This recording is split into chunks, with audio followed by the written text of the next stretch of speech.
name is Kelli Kennedy, and we've been at the Village for almost 4 years now. It was a fairly normal day. Chris was out of town on a business trip. We had been swimming with our friends at their apartment complex, and it was getting close to everybody's bedtime. And I was buckling the girls in the car, and I noticed on the sidewalk in front of our van, there was a man and woman there having a disagreement. And then I noticed that the woman was naked from the waist down. And I hopped out and I went and I started to engage her and ask her if she was okay. And she looked at me just really blankly. And as I turn and look to my left, I see her jump in my car. And by the time I get to the door, the driver's door, and get my hand on it, she's got the door shut and the door's locked. So as she backs out, I track along with her, just kind of running by her, the window and her door, and I'm screaming, and then she just takes off driving straight ahead. I just dropped to my knees. And the only thing I could do was just say, Jesus, Jesus, protect them. I didn't know how to pray. I didn't know what to pray. I knew that Jesus was the only thing there was. It's about 5 or 6 police cars drove up, and they all, jump out. And I just start screaming. I'm like, what are you doing here? I'm like, they're not here. Why are you here? They said, ma'am, we assure you, we have cars, we have helicopters, like we're looking for them. And it was while someone was questioning me, I just hear an officer say, they found him. And I just said, they found him? And they said, yeah, and they're okay. And I just said, take me right now, take me to him.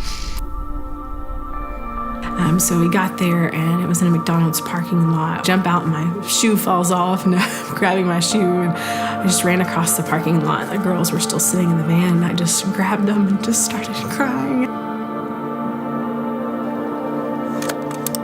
So this happened in June, and I think it was about October that I finally was like, okay, I've got to address this. And just knowing that even though it turned out okay, my kids were fine, there was not a scratch on them, there were so many intangible things that were broken. I mean, my worldview was shattered. I didn't live in a world anymore where those things didn't happen to me. I could no longer remove myself from unbelievable events. I can remember going to the park that we went to all the time, just not even half a mile from our house, and let the kids play, and are they in that slide? And I couldn't last 3 seconds without making sure they're in that slide, even though I just saw them go down the slide and it was a tube, and I couldn't wait till they get to the end. I mean, it was just things like that I had just to consciously stop and say, okay, Lord, I need you to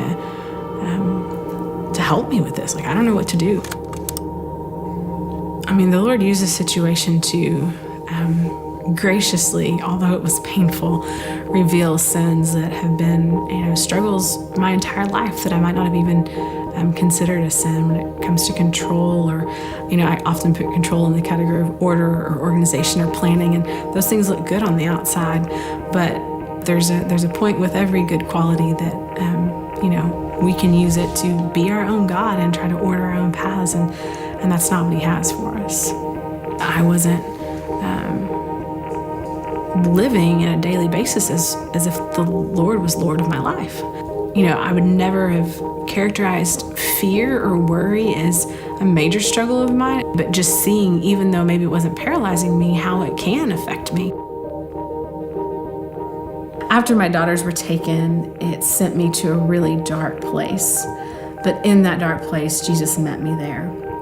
And there is where He showed me that He is gracious, He is in control, and He is constant.